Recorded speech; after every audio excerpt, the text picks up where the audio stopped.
Here. Guy, Here. Kinema, Here. LaPointe, Here. Scott, Here. White, Here. Solinger. Here. Thank you.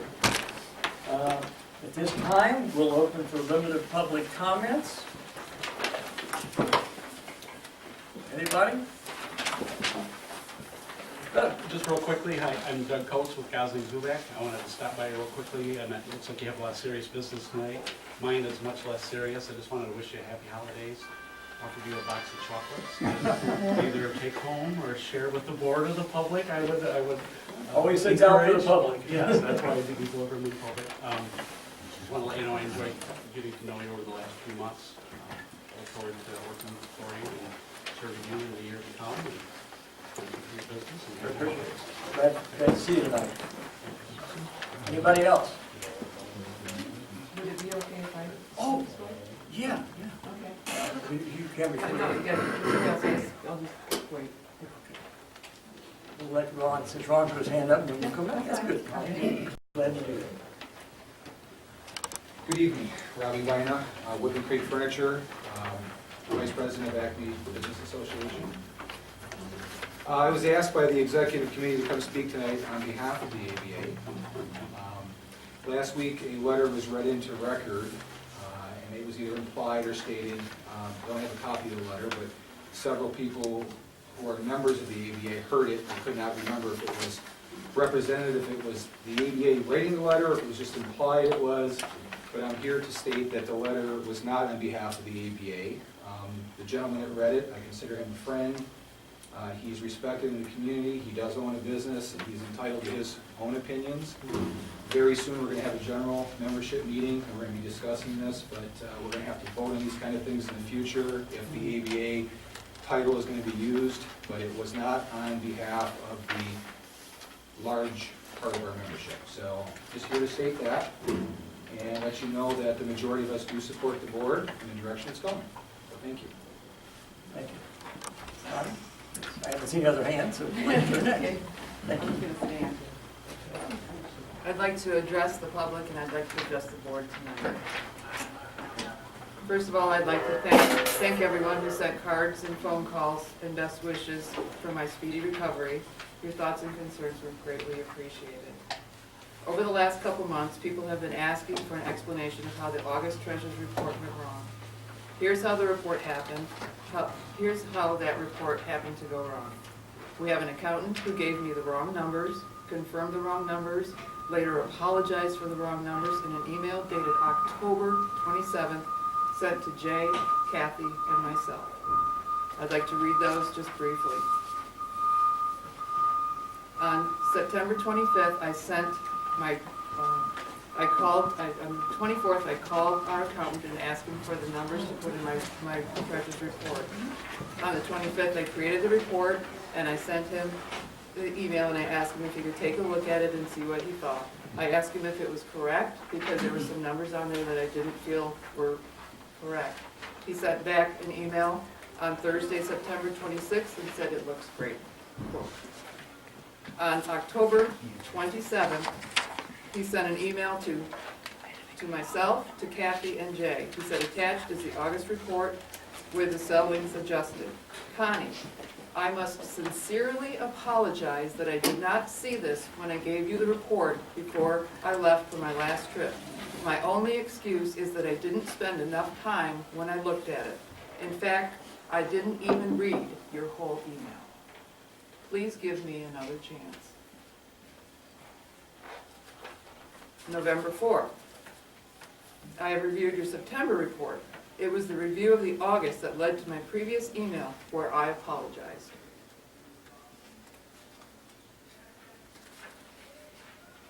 November 5th. My email leaving before Salt Lake City said to you that the report looked good to me.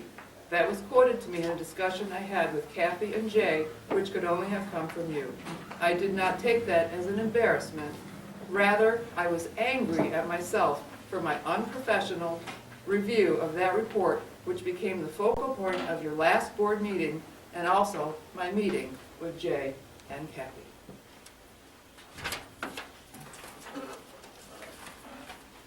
Now, if I may, I'd like to tell you how this error is being used to usurp my legal statutory duties as the office of treasurer of Acme Township.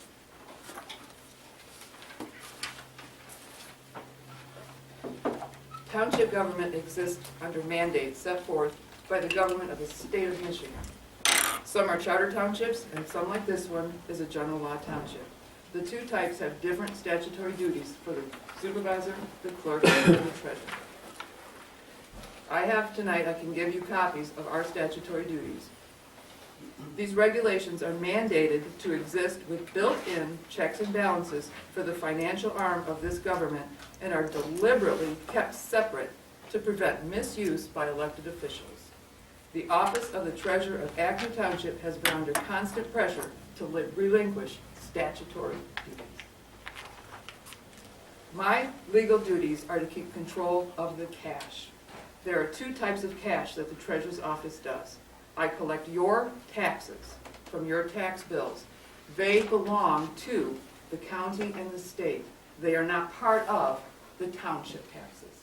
Those taxes I reconcile every 2 weeks with the county treasurer, and at the end of the tax year, I have to go into the county treasurer and account for every single penny. The second part of my duties is that of the treasurer in Acme Township.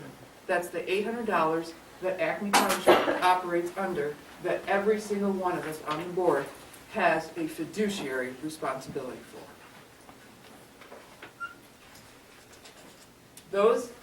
The way that the clerk and the treasurer operate is we operate independently, yet we come together every month and reconcile together. I reconcile the bank accounts. Kathy reconciles the general ledger. Those numbers need to balance. They have not balanced in our general fund since November of 2012. I have maintained the balancing in the bank statements, but they have not balanced the clerk. We've had 3 clerks in there. None of them have been able to do the reconciliations. So we hired Dennis to come in and take over and balance those accounts. In that interim time, I stepped back and said, you balance hers, mine, and we'll get together. That's how we came to the error in the August report. Now, Jay, Kathy, Gordy, and Dennis, this accountant, have been meeting over and over and over, hours and hours and hours, over the last 6 weeks since October 1st. In fact, their first meeting was October 4th. And in that meeting, Dennis said to them, Connie is basically right. So from October 4th to this day, there has been a vicious attack in trying to discredit me and my office. I think those meetings were designed to help figure out how to shift the blame. Now, we all have read the Record Eagle, haven't we? We all know that Jay Zollinger has painted me as someone who lost $700,000. I think that's shameful.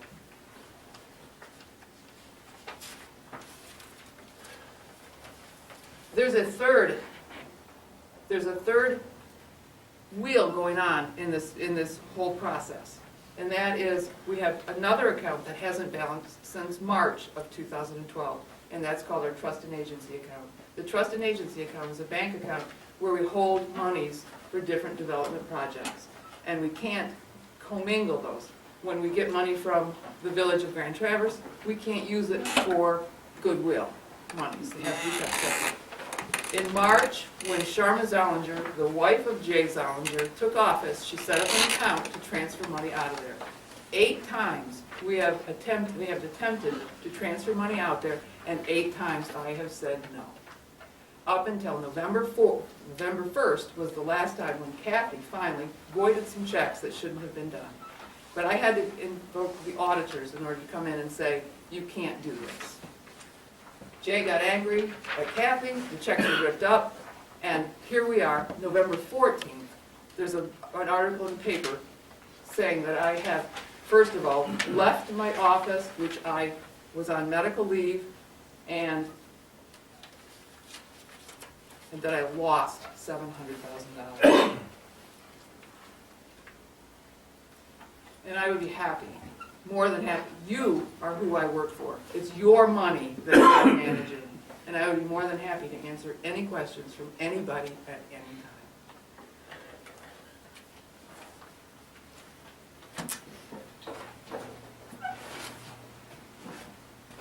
And I do have handouts of the same.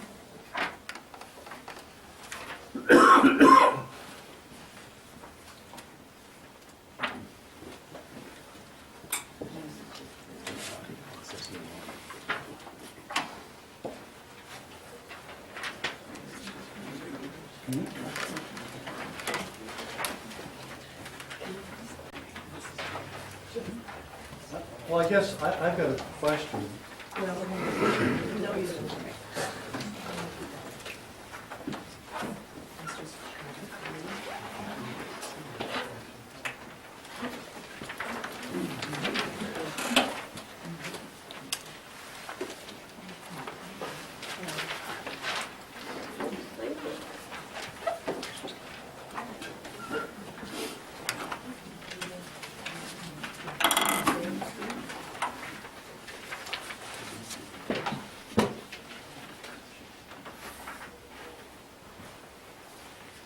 We are in the public comment period at this time. Is there any comment from the board, or since we've had some, or from the public?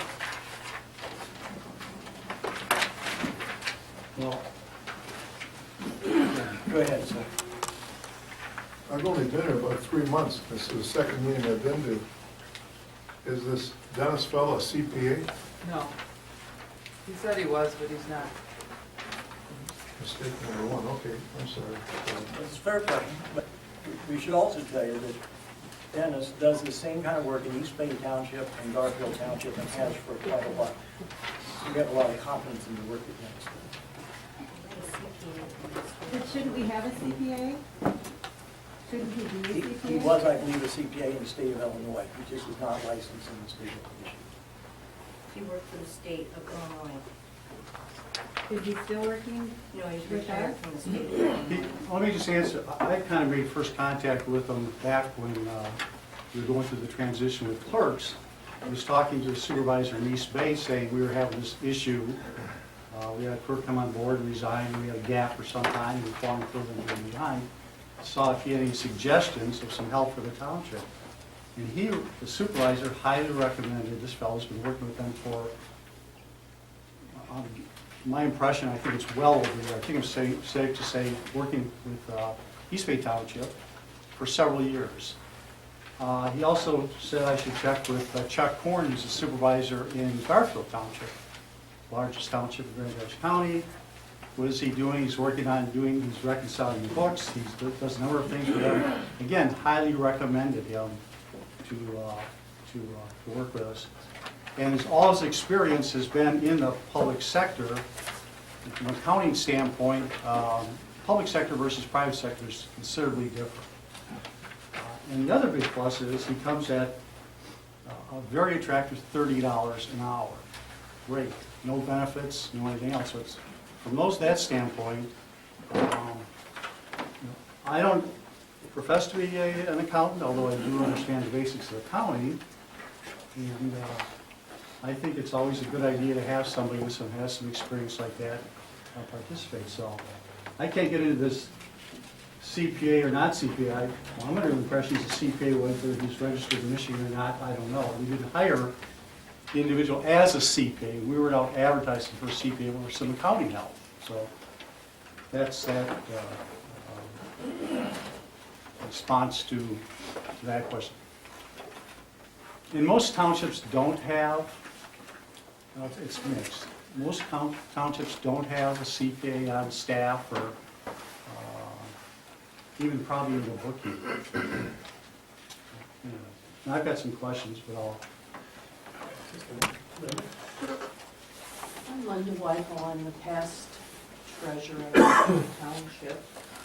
I left the books in ideal shape when I left here. It has taken 1 year for this board to dissolve the reputation of this township that we worked so hard for 8 years to stop the divisiveness and the idiotic behavior, because we all live here and we're all part of this township, and we all care about this township. And what I'm hearing right now and the behavior I'm seeing right now is disgusting.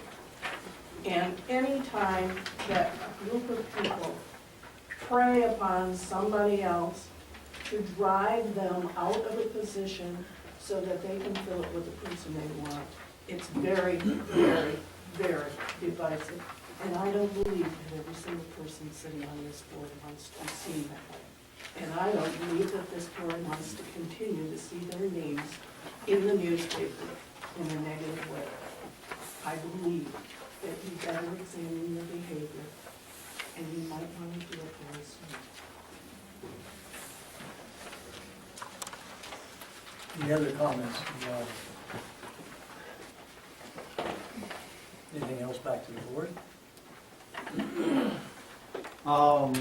My name was just tossed up, I don't know if this is the right form for this, but this meeting for hours and hours and hours with Dennis. I didn't meet for hours and hours. I was here when the auditors were here.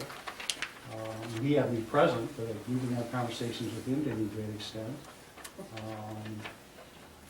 So I don't know what I've asked him questions like I've asked anybody questions. So that's, if you're getting input that I've been spending hours in conspiring with him, well, there's nothing I can say other than I feel, like I've said to any member, I feel I can ask any question of any member of the board or whatever. I don't, and I'll go right to the horse's mouth and ask for a response on anything I feel necessary. I don't feel I have to go through the clerk if I have questions. I don't feel I have to go through the treasurer if I have questions on different things. I do look through this information. I do look at the packets that are handed out. I look at them in detail. I don't just come in and read through them, and Kathy, I'm sure, can attest to that. I look at this and I get with her on a regular basis if I have questions. And I guess the other comment is we're trying to assert your authority. I don't know what it is you're... Well, there's two resolutions tonight that do just that. Well, perhaps we can wait till we get to those resolutions, and my opinion is that they're not usurping your authority, your statutory responsibilities. I've read in detail what all of our responsibilities are, and I think those resolutions try to put some policies in place, which is fair and within the confines of the statute and the way the township should conduct its business. So when we get to those resolutions, if you feel they're out of line, you can express that position, and I've got a position on that. So We are limited public comment. I would like to make a comment to the public, and I think it's important. As you read the Record Eagle, just remember, what you read in the paper and what's said in the paper is many times true. Nobody told the paper that anybody ran away or did anything with any money. The paper interpreted that from the meeting of October 1st when we had our board meeting. That was not done by me or anybody in this board that I'm aware of. That's not in my mind, it's not a true statement at all. Number two, we did have a meeting on October 1st, but some of you were here, and we did not have an answer to where the money was at. We was asked, and we said we changed our report, and we were down with no money. So I think it's well worth reading all the data and understanding everything. I'm not sure all the facts are yet known by everybody, and I think tonight we'll go through some of these reports. Maybe this will assist us. So I'd like to move on without any other public. If there is no other public comment, I'm sure there isn't. And look for approval of agenda. I have two items to put on the agenda. One is under reports. You're going to talk tonight on the road commission. And we have Rick here from North Light that also wants to make a few comments on some things that are going on with North Light, so we think that's important. where is this going to go? Under reports. Okay. So that'd be item 3 will be Northlight, and item 4 will be Road Commission report. Any other corrections to the agenda at this time? If not, I'd look for a motion to approve the agenda with the changes, please. I'll make that motion to approve the agenda with adding road commission and Northlight to under report. Do I have a second to that? Doug, second? All in favor, say aye. Aye. Opposed, same sign. Inquired in conflicts of interest tonight from the board. Hearing none, we move on to consent calendar. I'll read it tonight. The consent calendar. The purpose is to expedite business by grouping non-controversial items together for one board motion. Roll call vote. Without discussion. A request to remove any item for discussion later in the agenda by any member of the board, staff, or public shall be granted. To receive and file, treasurer's report. We had none provided for our meeting tonight. Clerk's report 10/31/13, the draft unapproved meeting minutes of the Planning Commission for 11/18/13, the Parks and Recs Advisory 11/21/13, the Parks and Maintenance Report, Tom Hinkle, the Metro Insider newsletter from our fire people, November 20th, 2013, November 2013, Planning, Zoning, and Administrative Activity Report, and the Northlight Statistical Report. For action, consider approval of Township Board meeting minutes of 11/12/13. Item B, accounts payable prepaid of $2,431.23 and current to be approved of $32,275.33. Recommended approval, Kathy Dye, clerk. And item C, 2014 Board of Trustees regular meeting schedule. Do I have anybody that wants to remove anything from the consent calendar of the board? I believe we have one. I would like to move the 2014 Board of Trustees regular meeting schedule. Okay, item C under action.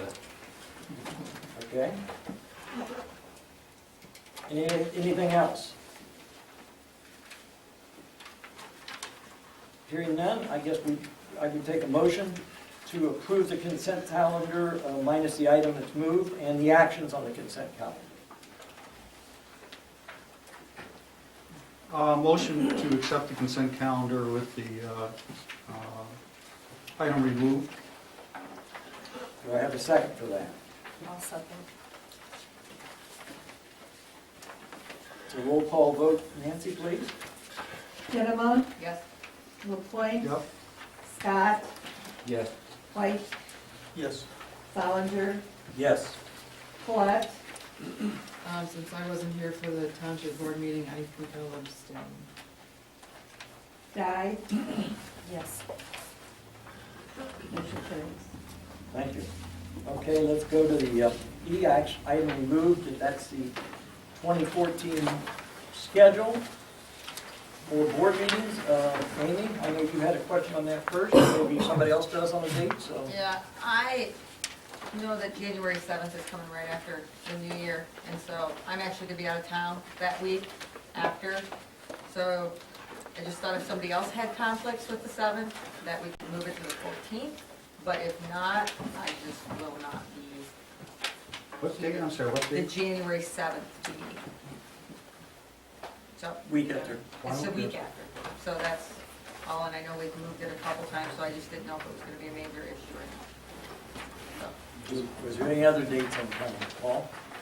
Well, I know we move, and it clearly says we'll move for holidays or election schedule conflict, and November 11th is Veterans Day. I know it's not a big holiday where people are off and family time, but it is a time for respect. What day is that? November 11th. Okay. What would you suggest we move it to? Let me look here first, because I think that's. Honestly, the day after would be fine, just Veterans Day itself is, Okay. Because the previous normal board meeting was moved for election. Correct. I believe, right? and you don't want to push it off another week, I don't think, because then you're talking So you want to do it Wednesday? Wednesday, the 12th. Does anybody, let's deal with that one first, and then we'll go back to the first one. Does anybody oppose that move? Okay, we'll change the November 11th to November 12th. And you brought up January 7th. What about that day? Is that a problem for anybody It's else? not major, it's just more if there's other people gonna be out of town. I'm just, Just want to make sure. Well, if I there's, know if it's a everybody else holiday is gonna be in travel. town, great. Holiday travel time. Most schools and everything start back up the 6th, but Right, no, that's where, I travel over in the breaks too, so I know what it's like. well, like I said, I just thought if there were other people gonna be gone, that we may not have a quorum, so. But if there's not, I would say leave it, I just will not be here at that January meeting. I'm just putting that out there now. You know. Anybody else on the 7th? Otherwise, we'll leave it as it is. That's what I'm hearing. I think we need a motion then to approve. Oh, I'm sorry. April 1st. Yeah. I looked at, We're back. Elk Rapids schools, and that's where my daughter's a student at, and They're off on that week. April 1st through the 4th, they're on spring break, and there's a likelihood I'll be gone that. I know I'll be out of town. What's your wish there?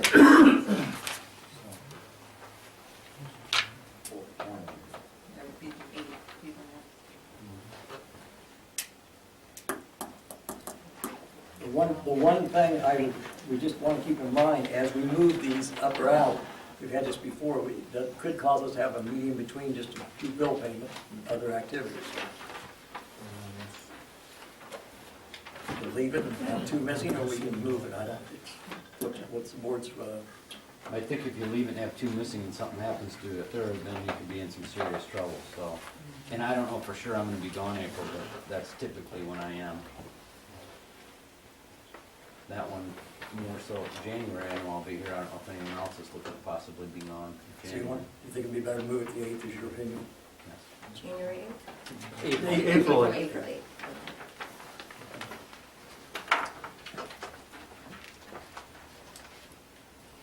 Any other? Okay, then we have 2 changes. We're saying April 8th moved to the 8th, April 1st to the 8th, April 11th to the 12th. November. November 11th to the 12th, I'm sorry. Okay, motion to approve. Make a motion to approve the township scheduled meeting dates for the Township Board of Trustees, Acme Township, with the 2 dates moved as noted. Okay, do I have a second? Second. Thank you. Since it's not money, all in favor say aye. Aye. Opposed, same sign. Thank you. Special presentations, we have none tonight. Reports. Yeah. Our sheriff's deputies first. You should have his report in front of you. It wasn't available during the package ahead of time, but it was laying on the table in front of you. Is there one in front of you? Yeah. Okay. Okay, just make sure I know you. I haven't seen it. Thank you. We did not. What's the date on it? November? I think that's one. Yeah, The that's- calls for service. It's got all the townships in Stats Yes, as of yes. 12/10 and 13 on the bottom. it. For Acme Township, we had 229 calls for service. There were 19 tickets issued this month as of the 27th. And compute them over the Thanksgiving weekend, so there might have been a few more, but there were 5 criminal arrests, looks like 2 of those were drunk drivers. The only real significant spike would be traffic crashes, to be expected with the recent change in weather. There were 26 crashes. Looks like only one of those was a personal injury accident, so that's good.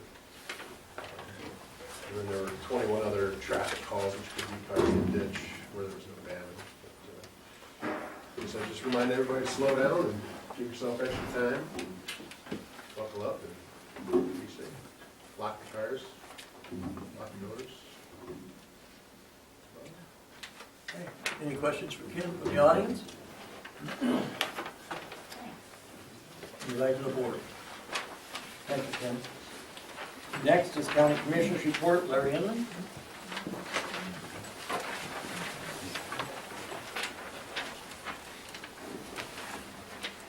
Good evening, everybody. Couple things to report tonight. One is the main issue that's been presented in front of the County Board of Commissioners for the last several months, and that's the budget for the 2014 year. Normally, that's completed and done by the end of October. This is my first year in 20 years being on a Board of Commissioners representing the Acme Township that we've not come to a resolution on our budget for next year. There are two primary reasons. One is the Affordable Health Care Act and our insurance agent and the bids that we asked to come in and bid out our health care for our staff and employees. Those numbers did not come in until the last 2 weeks, and there was some discussion about the validity of some of those numbers, and some of those numbers got changed. So that has concerned us, but we've decided to go with priority health and not self-fund part of our policy like we did last year with Blue Cross. It will result in a 20% increase in premiums, but we'll have no liability in terms of self-funding. And quite frankly, we felt that based on everything we were hearing around the state, 20% was on average what we expected. Some were getting 30, 40, 50%. But Blue Cross Blue Shield came in at 60% increase compared to last year. So, so that was a concern, as well as the Michigan Employment Retirement System for those members that are currently on the pension program for the county, which was closed in 2001. So all members of the county that got employment in 2001 going forward is on a defined contribution. That means we would just match whatever they put in. And the problem with that fund is that we don't have anybody contributing to it. And we got people that are now retired, people retired early, and they're now getting paid from that fund. So it's typical when those arrangements happen that the fund will run short, and the company usually does an actuarial every year and estimates what the amount you need to cover your liability moving forward for the next 20 years. In this case, the Michigan Employment Retirement System in Lansing decided that they weren't going to do it that way anymore. They were going to tell all the people that, or the companies that had pension programs with them, that we wanted you current in a relatively short period of time on your unfunded portion. And so that has caused our pension liability payments to go from an annual payment of $1 million to $4 million. And it's estimated to go up to $5 million and then $6 million in the next 2 years. So we are trying to wrestle with that issue, and we've tried to look for a legislative answer to that. And quite frankly, the pension bonding issue that came up, excuse me, was something that the legislature put together to help counties get through this thing. We've done a couple of analysis on the bonding of unfunded portions and throwing it over 20 years to even out the payments, so there's not such a hardship on the county and the reduction of FTEs and services and staff and those kinds of things. But we're not sold on the concept yet. And it has its pros and it has its cons. And we're still deliberating on that issue, but the majority of board members, including myself, still have a number of questions on it. And at this point, I don't see that moving rapidly. What we decided to do is to hold a public hearing tomorrow night at the county governmental center at 7 p.m. It's part of our Public Health Safety Committee meeting. And we're going to have a public hearing on what the public thinks about the pension bond option to smooth out the obligation for the county over the next 20 years for their pension liabilities that are out there, rather than increasing our amount annually to cover it in the short term. So that will be available, as well as the administrator of the board will present the 2014 budget, which we filled with partly our fund balance. We did that because we were so short on time that we had to prepare our departments for next year's operations and for 2014, given that we're in the field part of December. So we decided to use part of our fund balance to shear that up to get us through at least a 6-month period. So the county board, starting in January, can go through some detailed budget discussion, department by department, on how we're going to shear this budget up. Meanwhile, we're going to continue to have discussions with the Michigan Employment Retirement System to see if they will give us some latitude on this increased amortization that's going to be crushing our budget over the next couple of years. If that's not going to be the case, then we need to do some major cuts in the budget up to probably close to $2 million over the next 2 years. That means the biggest part of our budget is public safety, which is a priority of the county, parks and recs, a lot of things that, people depend on. The main issue is we've got growth in this county. We grew 10,000 people in the last 10 years, and our assessed value plummeted along with the tax tribunal awards on commercial property, which plummeted our revenues, so we don't have the gap to make up these accelerated payments that this employment retirement system is calling for. So we've got room in our fund balance for a short period of time. We're going to take our fund balance from 18% of expenditures to 15%. That's still within allowable range when the auditors come in, as well as when Standard & Poor's comes in to do bond ratings every year on the government entity. We still should be able to maintain our AA bond rating, which is one of the best bond ratings of county governments in the state. We've got a lot of work to do over the next 6 months if we can't come to some kind of agreement regarding that acceleration issue on the retirement pension program. So we're going to have a public hearing tomorrow night on the pension bonds, get some feedback from the public on that. What time is that? At 7 p.m. And we're also going to have a public hearing on our 2014 budget, which will entail using part of our fund balance, no hiring,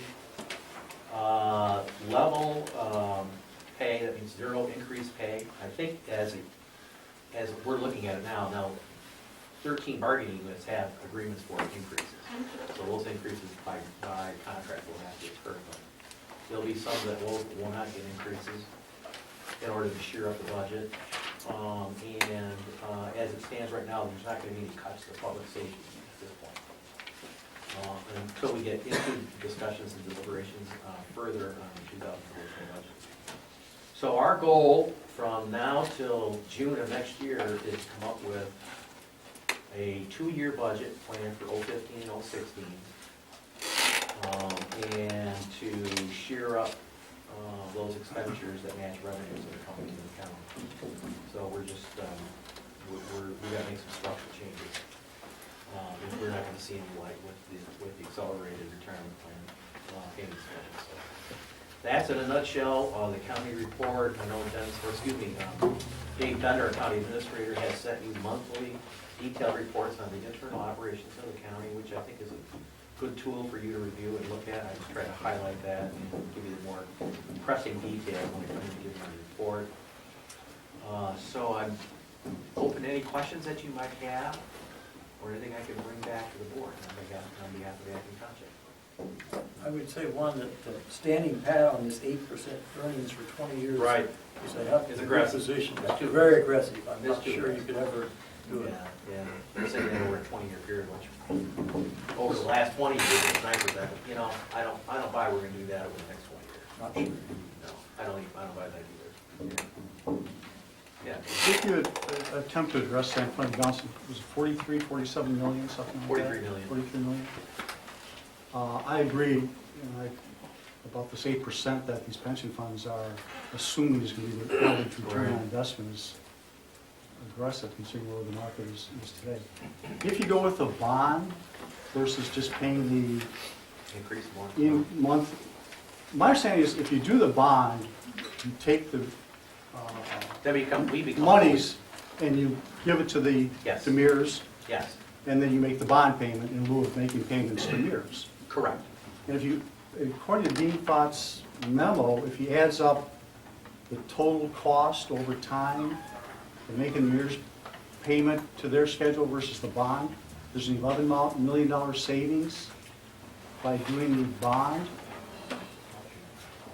What he's doing is, he's saying that we can borrow the money at 4.5 and make, on average, 8% during that period of time. So those projections really have, you gotta dig in behind the numbers. I don't think they're real. But if they're not real on your investment of 8%, it's not They may real not on be real on the yours. other side either. So if you're both equally wrong, or both equally right, funding it through the only difference is if you fund it through the bond, you save $11 million. It appears, again, Yeah, it's there's complicated it's stuff. all based on whether you think the market's increasing on an average over 20 years at 8%. But if it doesn't, but if it doesn't increase by 8% and you don't go the bond issue, you just go the way everyone else is going, Right. you're gonna get stuck there also. Well, we're not gonna get really stuck because what they're doing is they're accelerating the payment amount, which will shear it up without borrowing the money. They're saying over the next 10 years, we're gonna jump your annual payment amounts up by $1 million, by $500,000 or $750,000 every year, until you become even.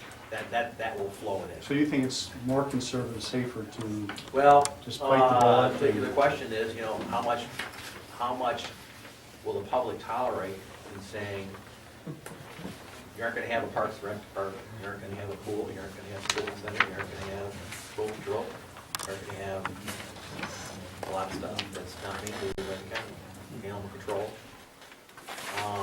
So, That's why they for all the hard pay, issues. that's why they pay the big bucks for it. That's why they pay me Sort that all out. $7,000 a year, yeah. Well, there- 40 meetings a month. There is a question why Dave hasn't approached this as a, look at all departments, not any one. Well, that's what Just we're say gonna- take a tax to everybody equally, everybody takes a bite of it, a little here, a little here, a little here. Well, that's what we're gonna try to do, January to June, go through each department along with the department head, they're gonna have meetings weekly, if not, every other, at least 2 or 3 meetings a month. And get through everyone's department and just say, what can you cut? What don't you need? What can you save? How can we enhance revenue? I mean, our charges, our fees will low. I mean, they charge, I don't know, $3, $4 for somebody to use the pool. And we said, well, that's crazy, why don't you charge $10? So those are the questions that we're gonna have to dig, but in order to find $1.5 million over the next few years, that's a lot of holes, for sure. So that's the effect of this retirement system is having on the county in the accelerated case study. We've made a case to them that we've got the best bond rating and the most financially secure county in the state. Shouldn't have a concern about our ability to pay. Over 20 years, you're making us make that gap up in 10 years instead of 20 years for the life of the people. So you want your money 10 years ahead of time. That's what they're asking us to do. And we're saying, well, that's unfair. So we're trying to figure out if there's a legislative correction that can be made on this thing, or whether we can move the pension fund to another administrator, or if we can convince them to roll that back a little bit and help us out. Because every county in the state of Michigan is going to have this problem. Okay, And thank you. Anything else? welcome to. Thanks, Mike. You're welcome. Okay. Next, we have Northlight, Rick. We call him Dr. Oz.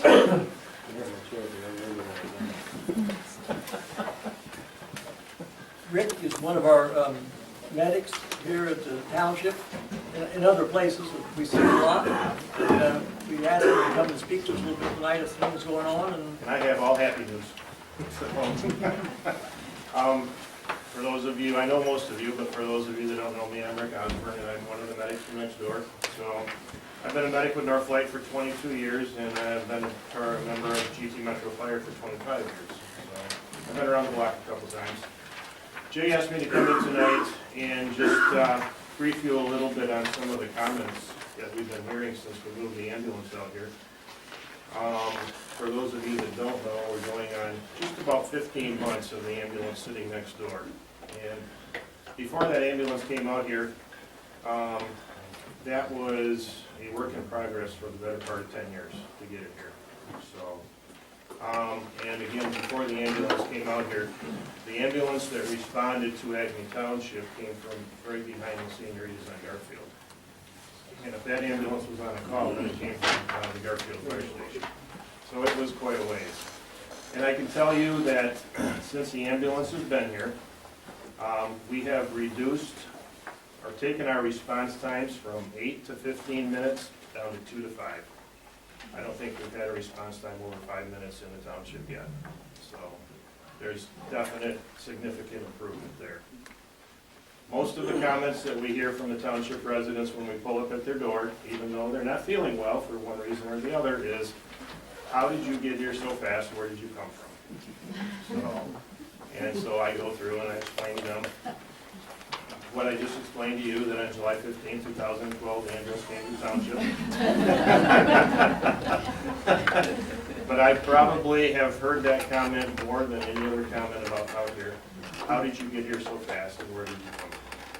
So, and I was, I guess, a little bit surprised, and I don't think it's anybody's fault, but a lot of the township residents didn't know that the ambulance was sitting there. So they had no idea it came out here. But, I tell them that, you know, what the hours are, we're here 7 a.m. to 11 p.m., and then they ask me, well, when is it going to be there 24 hours a day, and I tell them to go talk to their township board. So, one thing that I was telling Jim, why he asked me to come out here was 2 Sundays ago, we had a cardiac arrest stay at the resort at the health club, and it was a local resident right here in the area, 56 years old. Collapsed in the locker room, and we were able to get him back because this ambulance sits right here. If that ambulance had to come from Traverse City, he'd be dead right now. I guarantee it, he would not have made it. So, and the last I heard, he's going to make 100% recovery, and he's going to come home sometime this week. So, but if you guys ever have any questions or concerns or comments, we're here, and you can come over there and ask us anytime. Somebody will let you through the door back there, so that's not a problem, okay? So. And that's just one of many saves we've had this year. Oh, yeah, Not the only one. Yeah, we've had several out here, just because the ambulance sits here. I'll just give you a quick second one, is at a church out here on Bates Road, Labor Day weekend, we had a young lady that had a severe peanut allergy, and somehow she came in contact with peanuts, and if we hadn't have been here at this station to get there as quick as we did, she would have died. She was only 21 years old.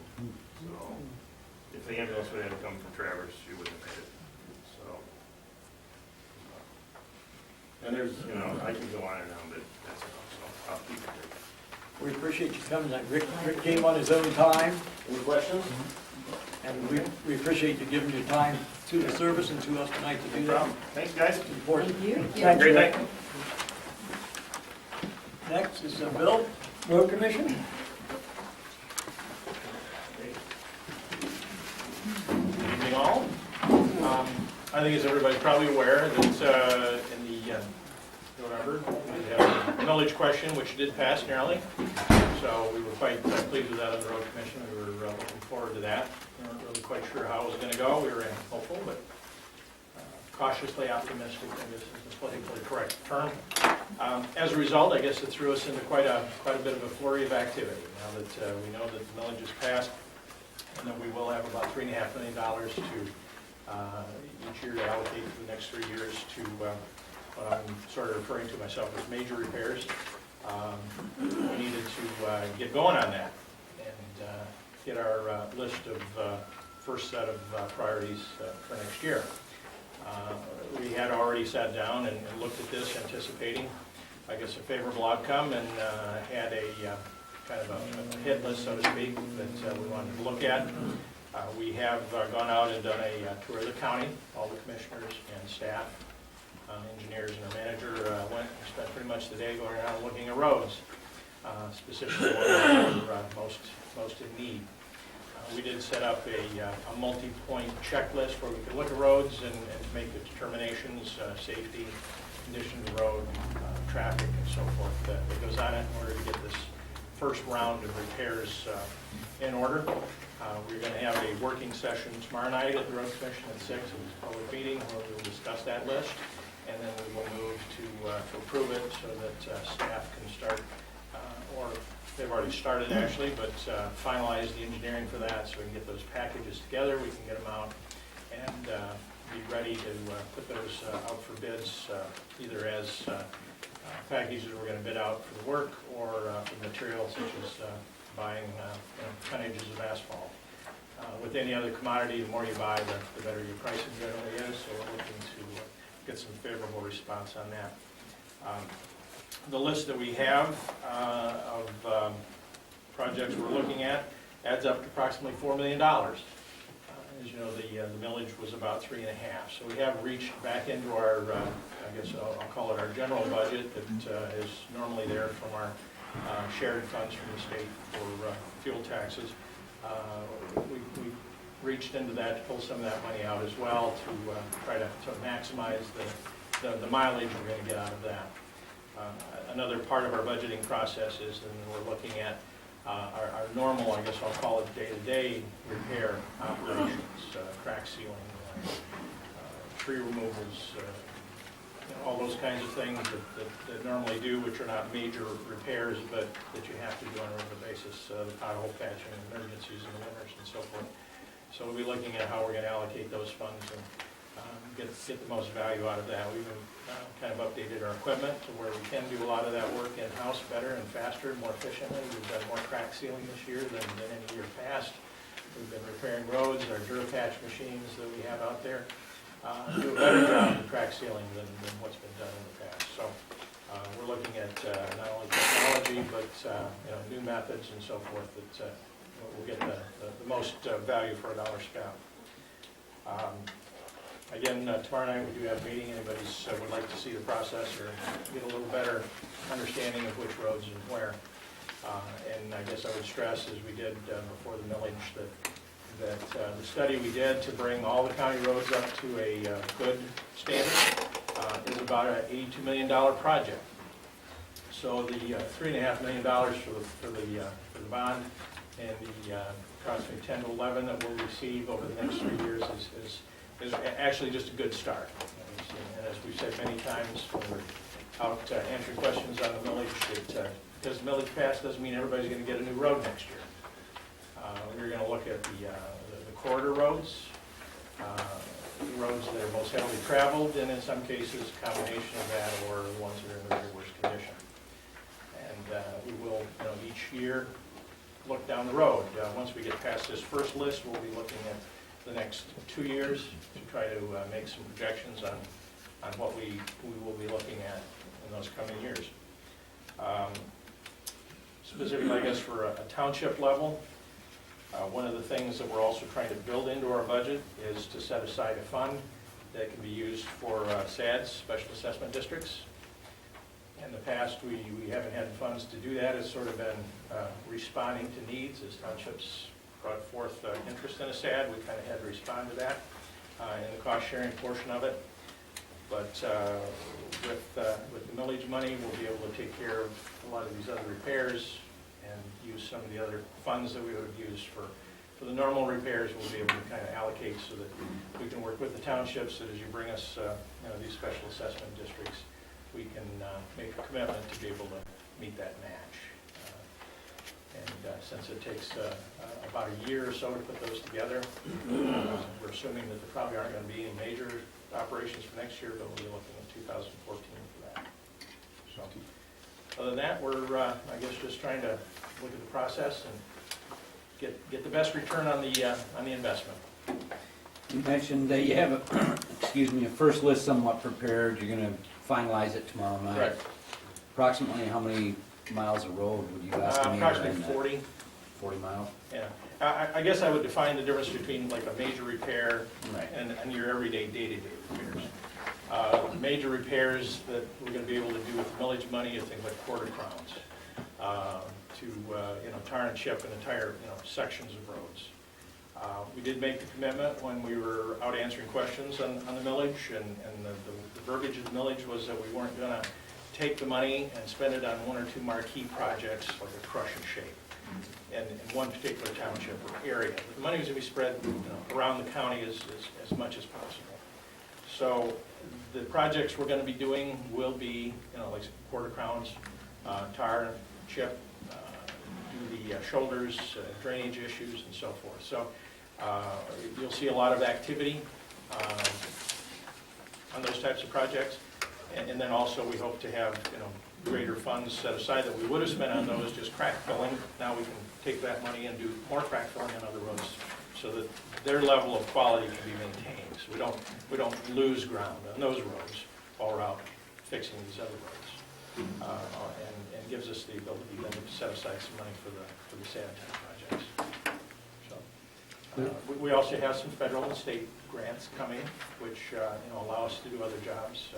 We've got a project coming up on Long Lake Road, another job will be down on Supply Road, where federal money that will be coming in, that will be crush and shape type projects.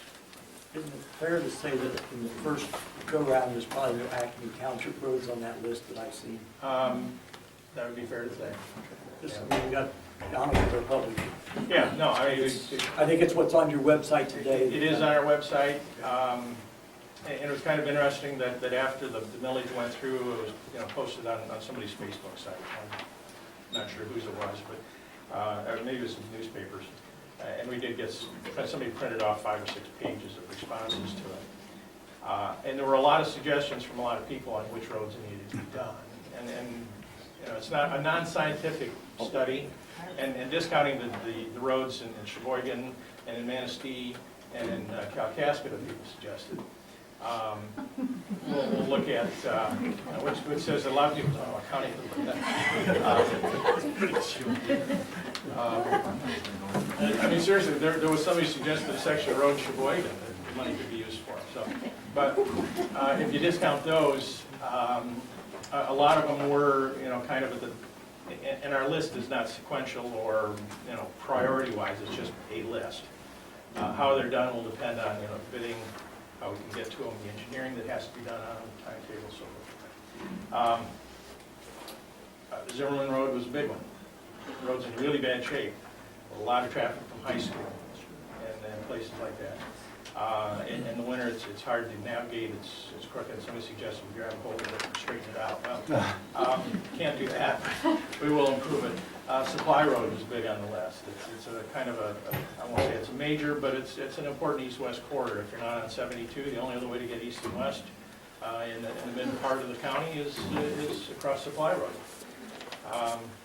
Voice Road down the south part, Airport Road, major corridors like that. But I'd say Zimmerman and Supply probably got the greatest number of responses on Facebook. So like I say, again, not a very scientific thing, but I think most people do, who travel around the county a lot, recognize those.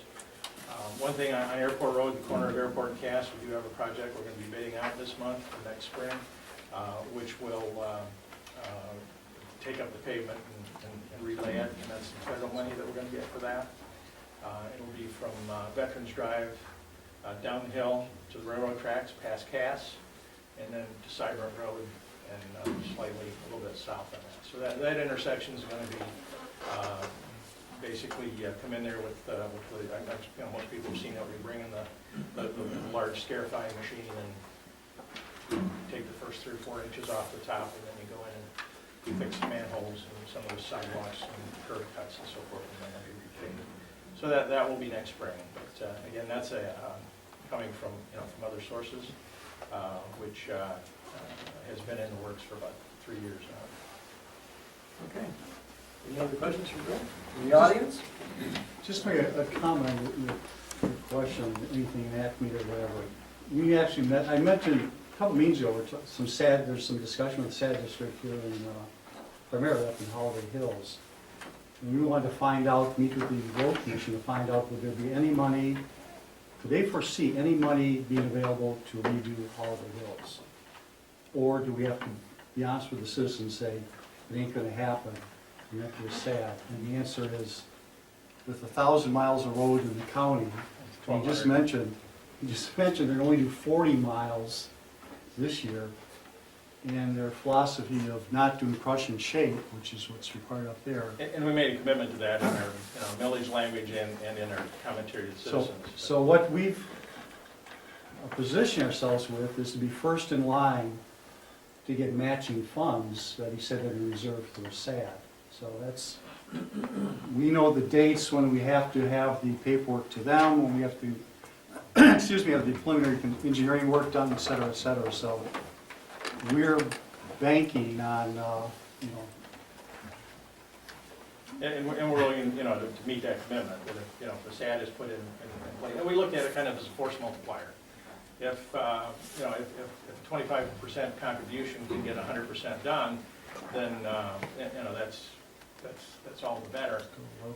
So I guess to back up just a little bit, as far as, the list of the millage work, which I guess I'm referring to as major repairs, there is not a project like that in Acme, but that doesn't mean we're not going to be in Acme doing work. I mean, we will be doing a crack sealing, we'll be doing, graveling the shoulders and taking the trees off the side of the roads that are destroying the road, mowing the ditches back further and so forth. So all of the activities that we've implemented in the last year to, I guess, upgrade and enhance our ability to maintain what's there, at least at the level that it is, and not lose ground, will continue.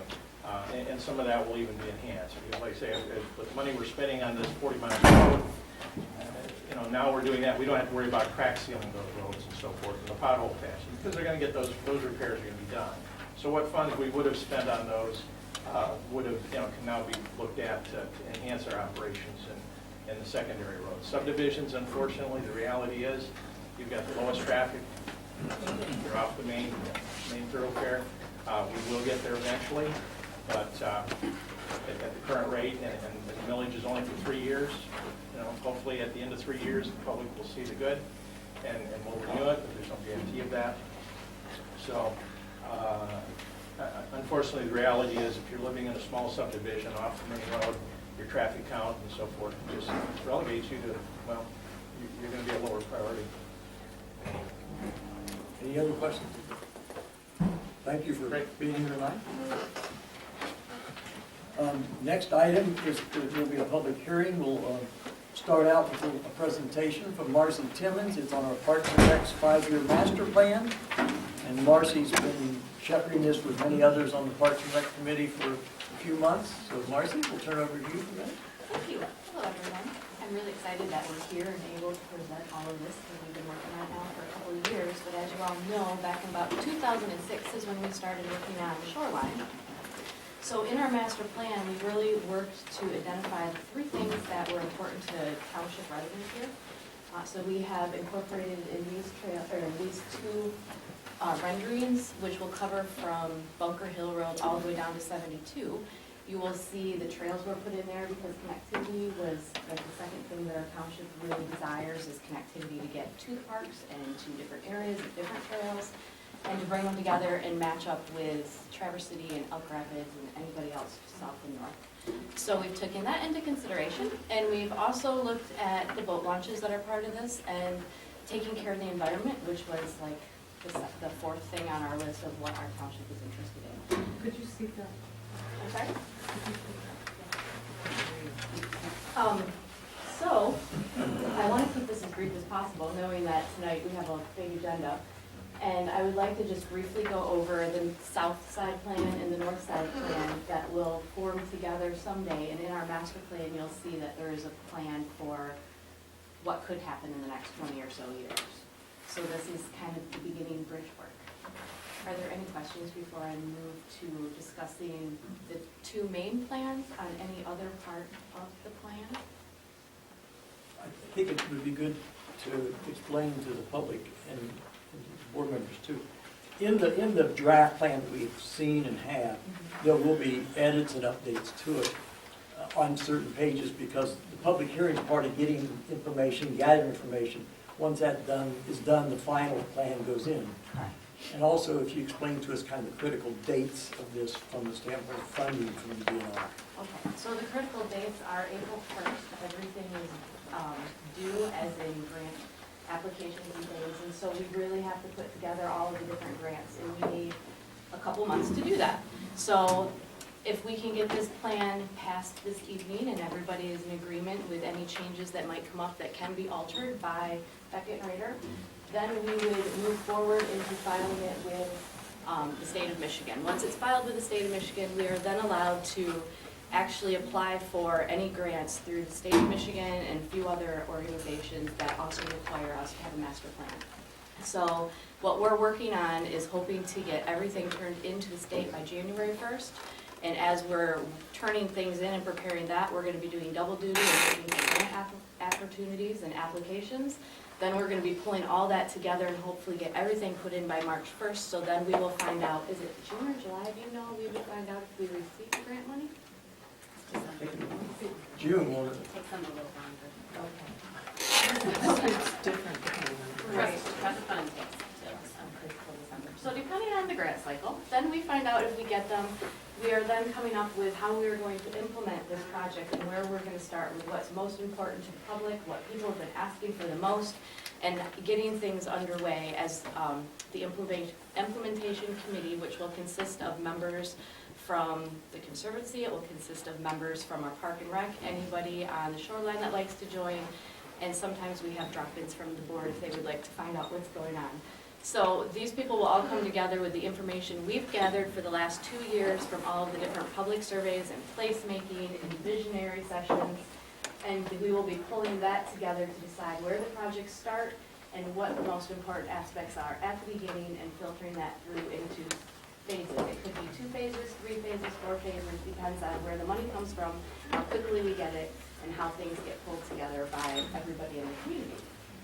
So that is why our deadline is not necessarily urgent, but we would like to get this moving and keep it moving forward so that all of that beautiful property that the Shoreline Committee and everybody on the board and in the township helped us get can now be turned into something that is usable, and we will come up with maintenance plans, and we will create a community setting on our shoreline that everybody will be able to enjoy, and we'll pull in tourism and economic dollars that will help all of us.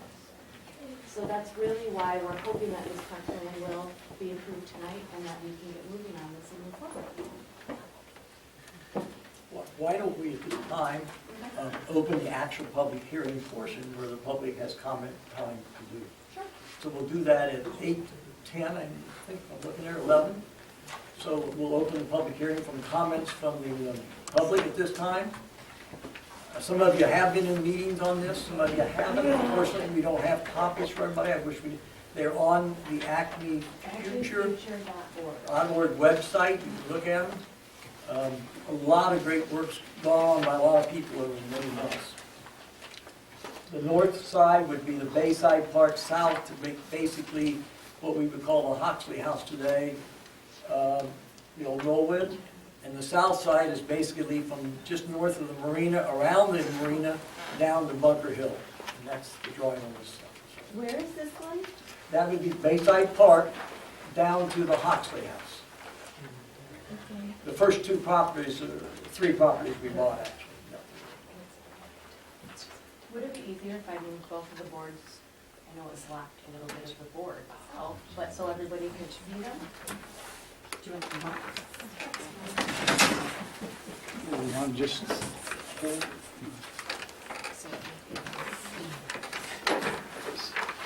The marina there, along the road, are those trees you planted Yes. there? Yes. And those trees, the canopies are conserved about 7 feet. All the branches below that will be taken off, or they are meant to grow that way so that we will still have a clear view shed. But we will be using those because what we'll probably notice this winter with all those buildings and everything gone, even with snow fencing, there's going to be some drift and we're going to have some erosion. And those trees are put in not only for shading along, this is the bike trail that goes along here, but it's also put in to stop erosion, to help keep our air filtered and to help keep the water clean, because all of these trees will act as filters for the stormwater runoff that comes from all of the roads and everything else pouring down. Are they normal sized trees? Are they like maple trees? What kind of trees are We they? haven't picked Or are you a thinking? species yet, but they will be normal sized trees. They will be, So they're gonna go 40, 50, 60 feet in height. it's very possible, yes. Okay. It's As close as you have them together, they're gonna kind of make like almost a fence, Well, kind of a green fence. this is more of just the rendering of what's gonna be there. Placement is not exact. That will come as we decide what's being implemented and where the trees come from, and maybe it will be, we get this many trees this year to spread out, and we need to fill in the next year. Okay. So it's gonna be an evolving process. This is just step one. What would be the total funding required for all of that? You know, I don't, actually, I forgot my sheet, but it's going to be approximately in the range of $4 million. Are there grants equal to that available? We have to come up with matching funds of approximately 25%, depending on the grant. Some will be more, some will be less, and we're looking for opportunities right now. But $4 million would do all of that? Approximately, yes. Okay. Wasn't it looked at, I can't see Megan, but Megan, at one time when it was discussed, thank you. I'm really short. You really, it's the pictures too, Paul, it's not. You kind of had a view of that cycle, that you can only raise about so much per year, so it's a 5-6 year plus. I think it would be, the most you can ask for in a single trust fund development grant is about $300,000 with a match of $100,000. And so, because of that cap, if that's your only funding source, that would limit Kind of the limits. phases you would do, but there are other potential grants out there that the county could pursue as well. Okay. I hope that, that kind of helps you get an idea of the scope. Yeah, of I time. realize it'd be over time, I just, Long time. yeah. So the dark trees there is the existing park, correct? Yes, those are the existing trees in the park. And Okay. the only thing that was done in the existing park is we've taken the existing driveway and we've pulled it down so that it's gonna be more ADA compliant. People can actually pull in and there will be a roundabout, so it will be one-way traffic. You can unload here to go to the pavilion area, or you can take the trail all the way down here, and there will be a walking trail that goes all the way through the park. I think it was approximately a mile long, half a mile within the trees and a half a mile without. So we've left all of these trees, only taking down what's necessary to open up the parking lot. And the other one there is the existing parking lot, right? Not by this, right there. Up here.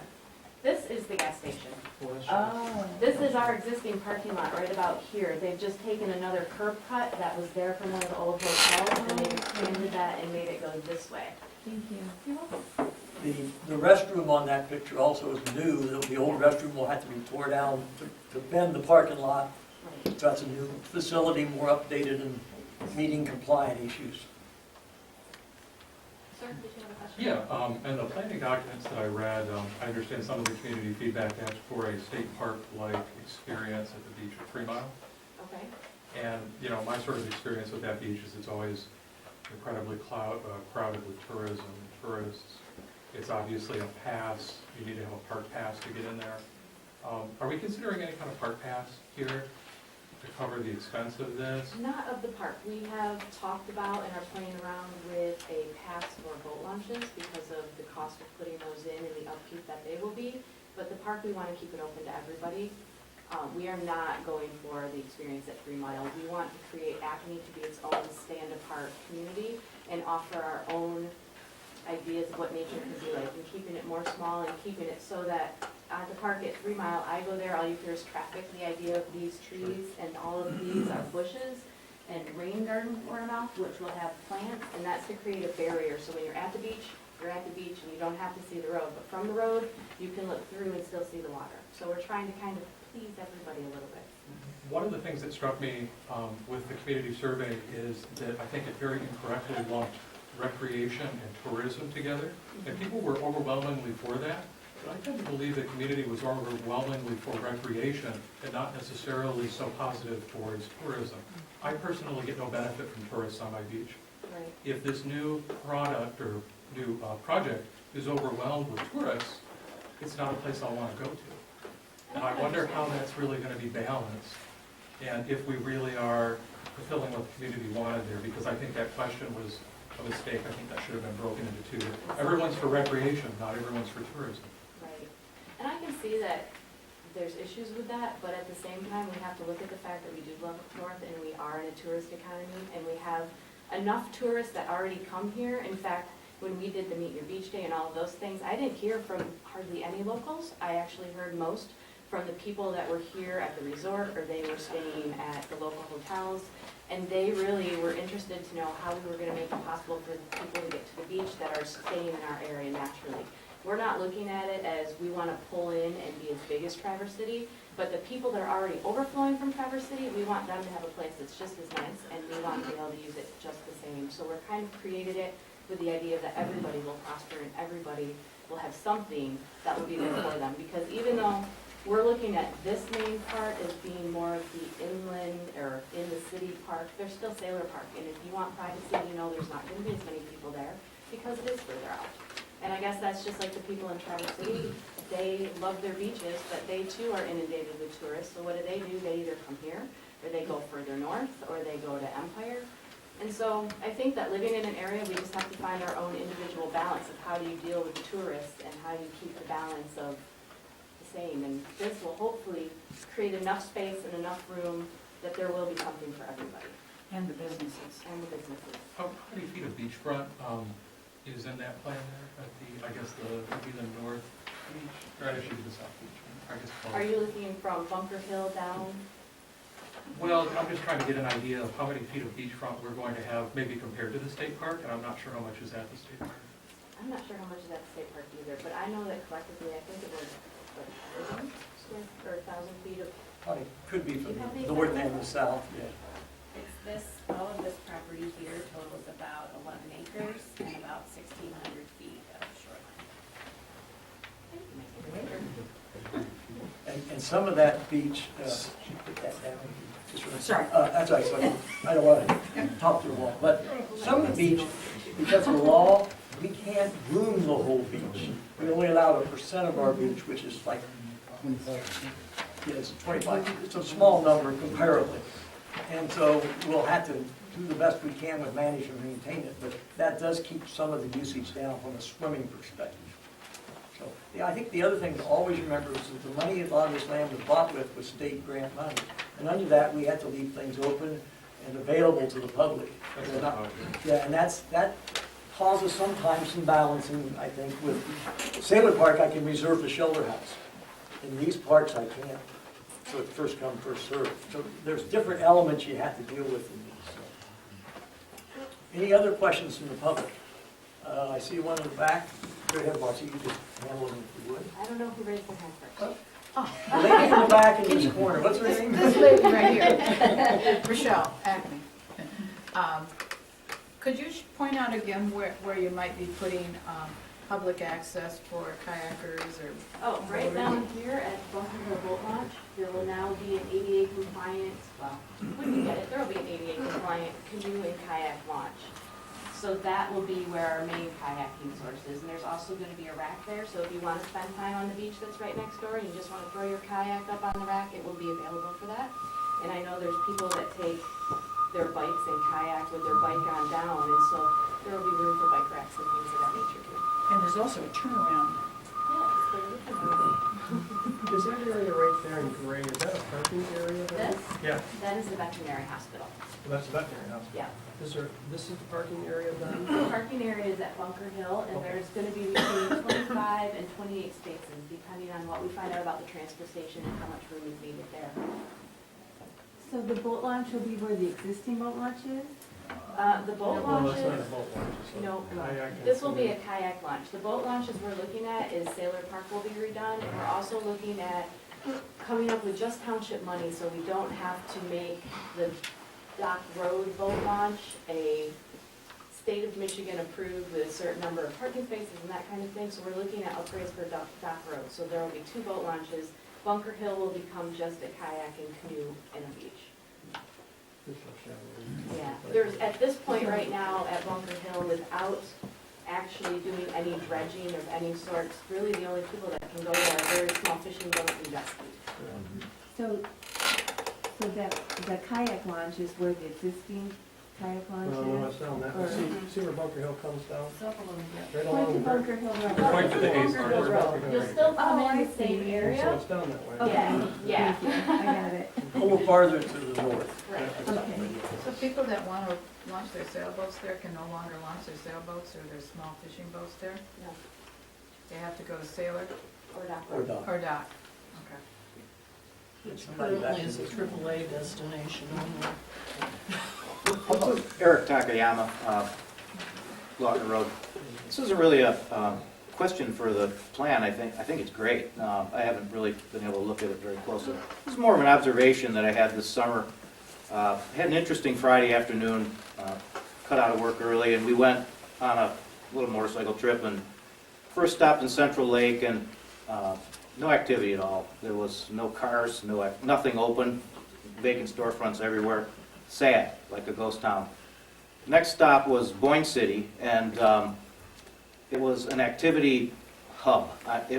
Everybody that lives around Central Lake was obviously there, as well as all the people that live in Boyne City. Crowded sidewalks, there's 3 or 4 restaurants there, a wait for everyone. They could have used 2 more. In the parking lots, there were little bands, elderly people as well as families were dancing. There were things to do, and not a vacant storefront in the whole area that I could see. We walked the whole area.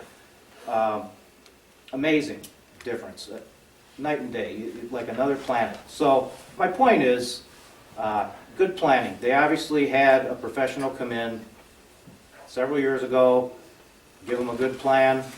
They took activity, they made an investment. It was attractive, and the downtown is thriving. And I asked somebody, I thought it was a festival of some kind, but I couldn't see any signs as to what they were celebrating. And they, we call this Walk the Streets Friday. It's like this every Friday. And I can tell you, any of the people that are on the Acme Business Association would love to have a business on that street.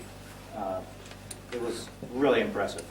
So anyway, I just wanted to throw that out that as you go forward with planning and designing, it's going to take investment and it's going to take a lot of energy, but if you want an education on what can be done, visit Boyne City. Anything else in the audience? Otherwise, Yeah, go ahead. One second, Kathleen. John Amar, Acme Township here. The marina, those are those leased slips or is The marina's Acme still looking at? private. The marina's private. Okay. Some are owned and some are leased, John. Okay. We have heard that they do have visitor day slips, so that's a possibility for people that want to come here, they can talk to the marina and get a day slip. There's no splash pad here, is it? No. We've replaced that with we're gonna open up one of the artesian wells that's already on the Hoxie House property. You can see it's a little river right here. That will become a river that will just be a regular stone bottom. So if it's dry, it will be a dry riverbed. But with that, we've incorporated a natural playscape for kids along with seating for adults. And on this side, we have the more traditional playground connected by a bridge. So children will still be able to get a water fun experience without, being actually in the bay, but nothing that requires any type of maintenance. And we've already got the approval to actually make sure that that water can empty into the bay through the health department. You going to say something, Kathleen? Sure. Kathleen Guy, Peaceful Valley Road, and co-chair of the Shoreline Project. And we have come a long, long way since 2006. And I would just like to applaud the Parks and Rec Committee and all the members, past and present, of the Shoreline Committee, the Conservancy, certainly, and the Township Board for supporting all of this through thick and thin. And all the residents of the township who have stepped forward and had their say and had an opportunity to relook at plans as they have evolved. And given where we were in 2006 and where we are today, we are light years ahead. The viewscapes have opened and we are thrilled about that, but even more exciting are the plans for the parks, both north and south, so that we can not only look, but we can play. And that was, Conspicuous improvement. that's right, that was the whole goal from the beginning, is where we can see it, get to it, and play in it. So, kudos.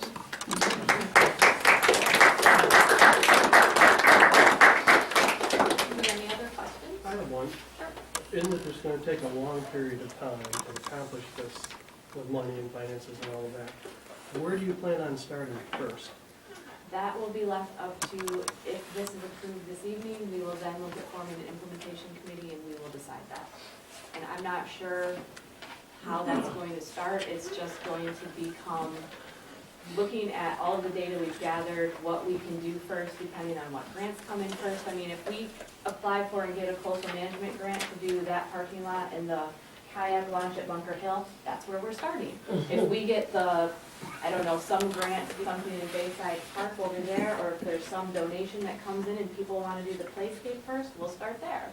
So it just kind of is going to come down to what we can put together, and we'll know more in April. I'd like to add to that. There is in the book, page 68 if you have, but it's a 5-year priority plan, and it's prioritized by the Parks group from priority 1 down. So they have some thought of where they want to start. What Marcy says, right, you marry that thought with where the money is available and work from it. But they put a lot of effort into some prioritization and some dollar values and budget and stuff to go with it. So it's very well laid out. That's a good roadmap to start from. And we're still working on my winning the lotto. Okay, I'd like to turn this back over to the board if we have no other major comments. If you hear anybody's comments, maybe a reminder, but at 8:15, let's come back to the board with it. Any questions from the board on March 8:30? Oh, 8:30, did I say? 15, 8:30. Any questions from Marcy, from the board? Gordy? I probably attended pretty much all the parks. One meeting, please, in the front. Probably attended all the Parks and Rec meetings, and I can assure those who have concerns about it, is it going to be for tourists, is it going to be for residents? There was a wide range of opinions on that group, and there was a lot of people in that group, and it's truly a compromise. I had like everybody on the board had their pet project, what they wanted and didn't want. And I think after the various meetings, everybody walked away pretty happy with the compromise that came up. I mean, because there were a lot of things that were suggested that weren't there, didn't make the cut. But I think the people that had pet projects that didn't make the cut still were pretty well pleased with what came up. But I think it's a great plan. It's going to take a long time. The funding is going to be key. I think the question on the stages, what you do first, there was a lot of discussion on that. I know my key point was don't put grass in unless you can put irrigation first. So, there'll have to be some logic to the thing, but I feel after attending the meetings from where it started with it was a splash pad. It started with a splash pad. The city helped us there, didn't it? Everything else. But I'm very comfortable personally. Funding is the big. Paul, any comments from you? Connie? Yeah, funding is the big issue, so maybe we can be real clear on the grants and the matchings and all that, where you plan on that coming from. That's something we still have to look into. There's water management, coastal management grants, there's the, state DNR grants, there's ADA grants you can get for setting up ADA compliant boat launches and ramping and all different kinds of stuff. So now it's just a matter of digging in and finding them all. And isn't it key to get it approved so that we can?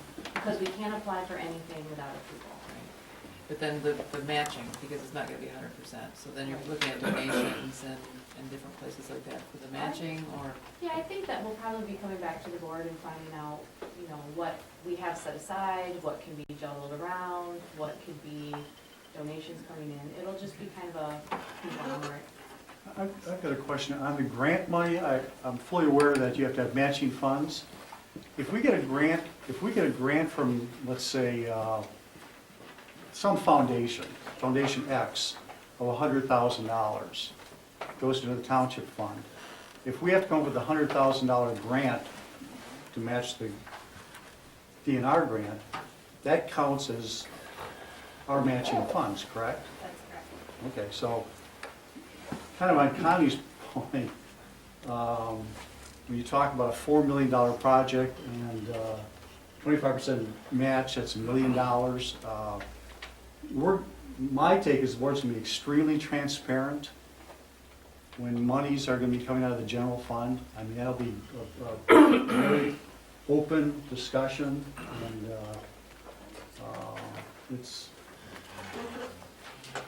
there's not a lot there. Our revenue and our budget this year and the past couple of years have been pretty much one and the same. So we're gonna have to work, some folks sitting back there are gonna have to work very, very hard on getting grant monies and donations. Okay. Paul? Got anything else? I think that's a good point, by the way, the financials is, when you talk of $4 million and then you talk a grant, that's a big amount of dollars. Yeah, and that's, they'd be $250 a year for 4 years, but it's gotta come from someplace. Yeah. Anything else?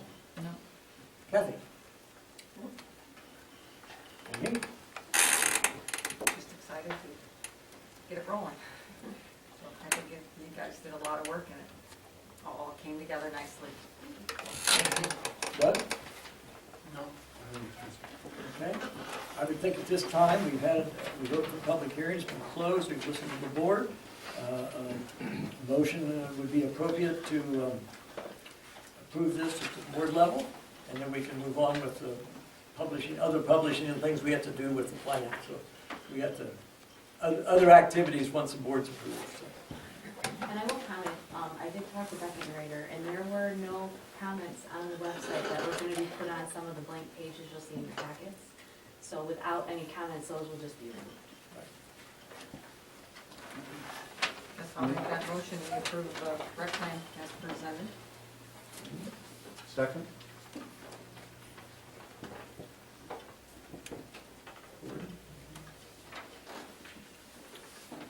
All in favor, say aye.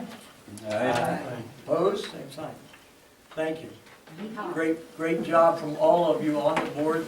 Just one restriction, no autumn olive trees. Oh, come on, give us something else to cut down. Thank you, Marcy, for helping us with this. Thank you.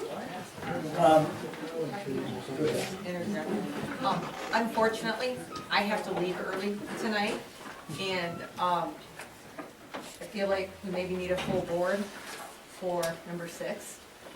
And so I'm wondering if we can move that up on the agenda, just because unfortunately my husband's flight was delayed and canceled, and my children are in care that they can't be there past 9. And so I'm wondering if we can move number 6 up on new business. I didn't know how long everything was gonna take.